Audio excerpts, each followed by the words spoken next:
তুই তুই কি ভাবিস যে সবার ভার বইতে পারবি? হ্যাঁ, যা ভাবছিস তা করতে পারবি লরেন? হ্যাঁ, আপনি তো বলেন কোনো কাজ করার জন্য সবার আগে দরকার নিজের ইচ্ছে শক্তির। ধর লরেন, তোর মধ্যে সেই শক্তি আছে, কিন্তু তা করবার জন্য আর যা যা লাগবে তা তুই কি জানিস? হ্যাঁ, জানি। নিজের প্রতি বিশ্বাস, প্রবল বিশ্বাসী বড় বড় কাজের জনক। শুধুমাত্র দেবদেবীর ওপর বিশ্বাস করব, অথচ নিজের আত্মবিশ্বাসকে বড় করে দেখব না, তাহলে তো কোনো কাজই হবে না। নিজের ওপর আমার সেই আত্মবিশ্বাস আছে ঠাকুর। দারিদ্র্যের জ্বালা কাকে বলে এই কবছরে তা আমি হারে হারে বুঝতে পেরেছি। আর সেই সঙ্গে এটাও বুঝেছি, ধর্মের কথা শোনাবার আগে দেশের মানুষকে আমাদের পেট ভরে খেতে দেবার ব্যবস্থা করতে হবে।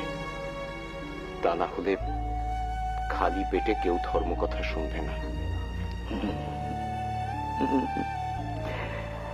লরেন, তুই তো ওই পাগলিটিরে খাওয়ার ব্যবস্থা করে দিয়েছিস কি? তাই তো? হ্যাঁ, মা দিয়েছেন, কিন্তু তার কতক্ষণ?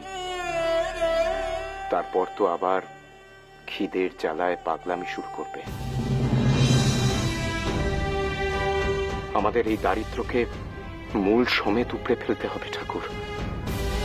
যতদিন আমাদের দেশের অধিকাংশ মানুষ ক্ষুধার্ত পশুর মতো হয়ে থাকবে, খিদের জ্বালায় পাগলের মতো ছটফট করবে, ততদিন আমাদের দেশের বড়লোকরা তাদের শোষণ করে আরো বড়লোক হয়ে উঠবে। লরেন, ওরা যে দেখার বস না, ওরা মনীষী হয়েও মনীষীর কোন গুণ ওদের মধ্যে নাইরা। ওই বাইরেতে আকৃতিটা মনীষীদের মতো, কিন্তু ব্যবহার ওই বন্য পশুদের মতো। ওরা মন্দিরে যায়, হরিনাম করে,